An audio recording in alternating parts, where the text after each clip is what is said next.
بسم اللہ والحمد للہ والصلاة والسلام علی رسول اللہ وعلی من اتبع الہدی اما بعد۔ ریاض الصالحین کی 101 نمبر حدیث، جس کے راوی ابو ہریرہ رضی اللہ عنہ ہی ہے، کہتے ہیں کہ اللہ کے رسول صلی اللہ علیہ وسلم نے فرمایا، حفت النار بالشہوات وحفت الجنت بالمکارہ، یا دوسرے الفاظ حجبت النار بالشہوات وحجبت الجنت بالمکارہ، کہ جہنم کو شہوات اور من پسندیدہ چیز اور جو انسان کا من بہلانے والا ہے، منورنجن والی چیز ہے، جہنم کو اس سے گھیر دیا ہے۔ یعنی مثال کے طور پر ایک پردہ ہے، پردے کے پیچھے کیا ہے ہم کو نہیں معلوم، لیکن اس کے سامنے جو ہے بہت اچھا چیز لکھا ہوا ہے، یا پھر اس کے طرف بلانے والے اس کے بہت فائدے بتاتے ہیں۔ یہی شہوات اور کیا ہے، طرح طرح کی چیزیں ہیں، حرام اور اپنے خواہشات کی پیروی، یہی سب ہے جہنم سے گھری ہوئی۔ یعنی جو ان کے طرف جائے گا، جو ان کو پورا کرنے لگے گا، وہ جہنم میں چلے جائے گا۔ اور کہتے ہیں وَحُجِبَتِ الْجَنَّةُ بِالْمَكَارِهِ، کہ جنت کو جو ہے مکارہ یعنی کراہت والی چیزوں سے، یعنی دل نہیں چاہتا ایسی چیزوں سے گھیر دیا گیا ہے۔ یعنی عبادت میں دل نہیں لگتا ہے، انسان کو لگانا پڑتا ہے، محنت کرنا پڑتا ہے، کوششیں کرنی پڑتی ہے۔ اور شہوات میں کیا ہے، محنت نہیں ہے، مزہ ہی مزہ ہے۔ عبادت میں مزہ نہیں ہے، کھیل تماشا نہیں ہے۔ اور عبادت کیا ہے، انسان کو دل مار کر کے کرنا پڑتا ہے، تو اس وجہ سے بھی کیا ہے، مشکل ہے یہ۔ اور اسی لیے حدیث لائے ہیں امام نووی رحمہ اللہ، جنت جو ہے ایسے نہیں ملے گی، محنت کرنا پڑے گا، کوشش کرنی پڑے گی۔ جنت جو ہے مکارہ سے، انسان کو جو چیز ناپسند، یعنی عبادت میں انسان کا دل نہیں لگتا ہے، اس کا جی نہیں چاہتا ہے کہ عبادت کرے، سردی ہے وضو کرنا پڑے گا، کیا ہے ٹھنڈی ہے فجر میں آنا پڑے گا، نماز پڑھنا پڑے گا، کیا ہے ہر وقت کیا ہے نماز پڑھنے جاؤ، پاک رہو، نیکی میں اپنی زندگی گزارو، پرہیزگاری میں زندگی گزارو، یہ کام نہیں کر سکتے، وہ کام نہیں کر سکتے، یہ حرام ہے، وہ حرام ہے۔ کیا ہے، انسان جو ہے بالکل ناپسند والی زندگی جیتا ہے۔ تو اس وجہ سے بولے کہ جنت جو ہے اس سے گھیری ہوئی ہے۔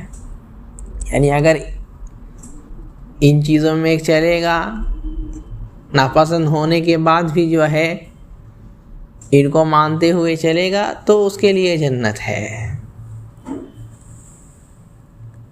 اور ابو داؤد، ترمذی وغیرہ میں اسی حدیث کی تفسیر بھی ہے کہ مفصل بیان کیے ہیں کہ جب اللہ تعالیٰ جو ہے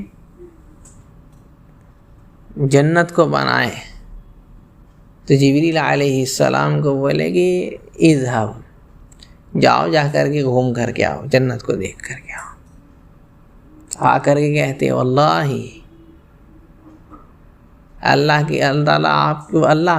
تعالیٰ آپ کی قسم، کیا ہے، ما سمع احد الا دخلها، آپ نے ایسی جنت بنائی ہے جس کے بارے میں انسان سن لے تو سوائے داخل ہو کر کے نہیں مانے گا، بغیر داخل ہوئے نہیں مانے گا وہ۔ اگر اس جنت کو دیکھ لے، اس کی نعمتیں دیکھ لے، تو بغیر داخل ہوئے جو ہے راضی نہیں ہوگا۔ پھر اللہ تعالیٰ جو ہے اس کو مکارہ سے، یہی ناپسندیدہ چیز عبادت کیا ہے، اچھے معاملات اور طرح طرح کی چیزوں سے اللہ تعالیٰ جب گھیر دیے، پھر بولے جا گھوم کر گیا ہوں، تو کہتے ہیں گھوم کر کے آتے ہیں جب، کہتے ہیں واللہ خفت،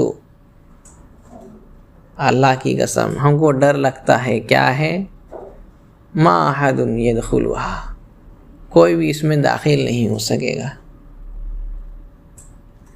یعنی اس میں داخل ہونے کی تعداد جو ہے کم ہوگی۔ کیوں؟ انسان جو ہے تکلیف پسند نہیں ہوتا، آرام پسند ہوتا ہے۔ ویسے ہی کیا ہے، جہنم بنائے اللہ تعالیٰ، تو بولے جبریل کو جاؤ، جا کر کے گھوم کر کے آؤ۔ واپس آتے ہیں تو کہتے ہیں اللہ تعالیٰ آپ نے ایسی چیز بنائی ہے، ما سمع احد دخلها يدخلها، کہ جو بھی اس کے بارے میں سنے گا وہ اس میں داخل ہونا ہی نہیں چاہے گا۔ پھر اللہ تعالیٰ جو ہے اس کو شہوات سے اور خواہشات سے اور طرح طرح کی برائی اور انسان کو جو چیز چاہے کیا ہے اچھا لگتا ہے اس سے گھیر دیتے ہیں اس کو، جہنم کو۔ پھر کہتے ہیں جاؤ، جا کر کے گھوم کر کے آؤ، گھوم کر کے آتے ہیں۔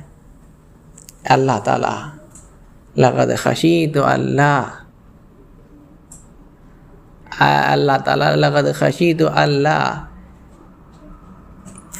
یبقی احدا او کما قال علیہ السلام، کہ اللہ تعالیٰ ہم کو ڈر لگتا ہے کہ اس جہنم سے تو کوئی بچ نہیں سکے گا، سب کے سب جہنم میں چلے جائیں گے۔ آپ نے ایسا کر دیا ہے۔ یہ جنت اور جہنم کو جو ہے گھیرنا، اور یہ اس وجہ سے ہے کہ اللہ تعالیٰ اپنے بندوں کو جو ہے یہ کرنا چاہتے، آزمانا چاہتے، ٹیسٹ لینا چاہتے ہیں۔ جیسے ایک استاد ٹیسٹ لیتے ہیں، یہ مطلب نہیں ہے کہ اللہ تعالیٰ کسی کو جہنم میں دینا چاہتے یا کسی کو جنت میں، نہیں، سب کو اللہ تعالیٰ موقع دیے ہیں، سب کو بتا دیے کہ دیکھو ہم جہنم کو ایسے ایسے تیار کیے ہیں، تو اس سے بچنا، شہوات سے بچنا، خواہش پرستی سے بچنا، اس سے بچنا، گمراہی سے بچنا، اور جنت مکارہ سے یہ کر دیے ہیں، ناپسندیدہ چیز، عبادت میں تکلیف ہوگی، سہنا پڑے گا، بتا دیے کہ یہ کرنا ہے، لیکن اللہ تعالیٰ آزما رہے ہیں۔ جنت اگر چاہیے تو کیا ہے، آرام سے جنت نہیں ملے گی، جنت کے لیے کوشش کرنا پڑے گا۔ تو یہ روایت متفق علیہ ہے، یہی واللہ اعلم۔